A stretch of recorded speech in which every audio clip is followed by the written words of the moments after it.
안녕하세요. 대단히 반갑습니다. 바둑의 역사 8쟁기 바둑길 권력투쟁 이재영 어성기와 토혈지구 다시 본론으로 돌아와 일본 4대 바둑 가문에 대해 이야기하도록 하자. 4대 바둑 가문에 입문한 제자들은 오로지 바둑만을 두며 생활을 영위하였다. 사실상 전문기사가 탄생한 것이다. 바둑이 집안 구성원들의 유일한 직업이었으므로 개개의 제자들이 성공을 하기 위한 유일한 길은 바둑을 잘 두는 것밖에 없었다. 이리하여 전국에 모인 바둑 형제들이 훌륭한 스승으로부터 직업으로서 바둑을 배우고 동문들과의 경쟁 속에서 직업으로서 바둑을 두게 된 것이다. 입신 출세를 위해서는 가문의 경쟁자들을 물리쳐야 하였으며 궁극적으로 다른 가문들과의 싸움에서 승리하여야 하였다.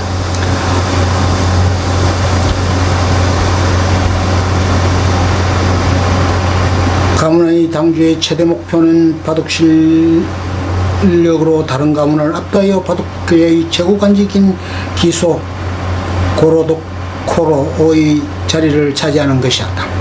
기소가 되면 명예는 물론 바둑계에서 막강한 권력을 휘두를 수 있었고 많은 부를 얻을 수 있었으므로 이를 위한 경쟁은 치열하였다. 기소가 되기 위해서는 실력을 향상시켜 명인이 되어야 하며 그러기 위해서는 집안 전체의 바둑 실력을 높여야 하였다.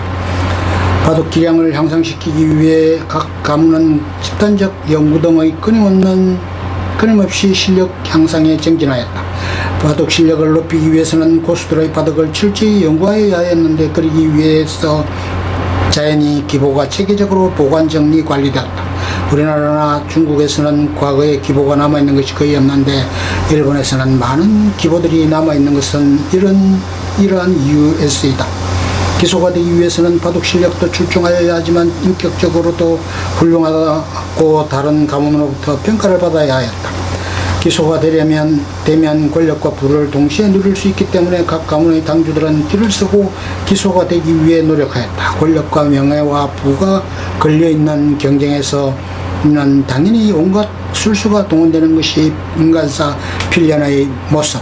명인 기소를 둘러싼 경쟁에서도 바둑 실력 외에 온갖 술수, 암투, 모략, 음모가 성행하기에 이르렀다.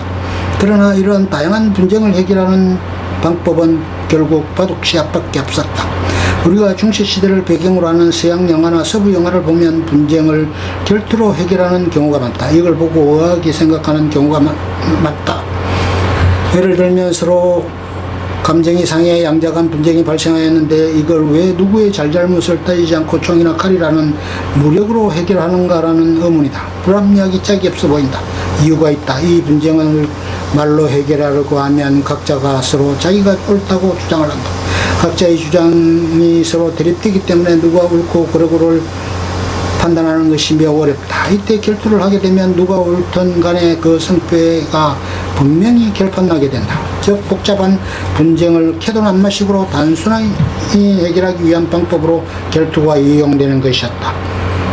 동서양의 결투 장면들. 이 시대 일본 바둑계도 마찬가지였다. 분쟁의 해결은 바둑 대국을 통해 이루어지며 이러한 분쟁 해결을 위한 바둑의 대국을 쟁기, 소고 또는 아라소이고라고 한다라 하였다. 특히 명인 기소를 둘러싼 분쟁 등 큰 분쟁을 해결하는 결국 최고 권력자인 쇼군의 면전에서 이루어지는데 이를 어성기, 오지로고라 하였다. 바둑을 전업으로 하는 4대 가문이 출범함으로써 많은 천지기사들이 등장하였다. 사세 본인방 도체, 혼인보 도사쿠는 당시 최고의 실력자들과 싸워 상대를 모두 정선 이하의 치수로 조정하였다. 즉 공식적으로 모든 기사들을 자기의 하수로 만들어버린 것이다. 도사쿠는 하도 바둑이 강하여 당할 사람이 없었기에 세상에서는 그를 실력 13단이라고까지 하였다. 또 옆길로 잠시 빠지지만 우리나라 이세돌 구단이 특히 싸움에서 너무 강하여 중국에서는 그를 전투 14단이라고도 한다. 또 이세돌의 바둑이 격렬하고 변칙적이고 상식의 허를 찌르는 수를 많이 두기 때문에 중국과 일본에서는 마왕이라는 별명으로 불리고 있다. 본인방가에서는 일본 바둑 사상 최고의 천재라 일컬어지는 본인방 도착, 본인보 도테키, 본인방 수책, 본인보 쇼사쿠 등 둘째 줄의 기사들이 배출되었다. 본인방 외에도 야세이가의 야세이 센치, 이노우의 세키세이 인데츠 등 뛰어난 기사들이 배출되었다. 토혈지국 기보와 인데츠, 어성기, 명인 기소를 둘러싼 4대 가문의 알력과 암투 그리고 쟁기의 처절함이 단적으로 드러난 사건이 이른바 토혈지국 사건이다. 12세 본인방 장화 혼인보 조화는 실력은 당대 최고였지만 명인 기소를 정치하는 과정에서 가던 책략을 동원하였기 때문에 바둑계에서는 신임을 잃었고 세간의 악평이 적지 않았다. 조화의 책략에 당했다고 생각한 이노우에가에서는 복수를 위해 절치부심하다가 마침내 조화와의 어성기를 성사시켰다. 이때 이노우에가의 대표 선수로 투입한 인물이 바로 세키세이 인데츠, 당시 20대 초반이었던 그런 실력으로서는 당대 최고로 할 만하였다. 인데츠는 불리한 시합 조건 속에서도 이를 악물고 죽을 각오로 조화와 대결하였다. 바둑은 며칠에 걸쳐 진행되었는데 인데츠는 결국 패하고 말았다. 인데츠는 그 불안과 절망감을 이기지 못해 피를 토하고 죽었다. 속설로는 바둑이 끝난 후 바둑판 위에 피를 토하고 죽었다고 하는데 실제로는 그것은 아니고 기가 후 밤중에 피를 토하고 죽었다고 한다. 어성기는 쇼군이 보는 앞에서 두어졌는데 매년 1회 쇼군이 거주하는 에도성 지금의 황궁에서 이루어졌다.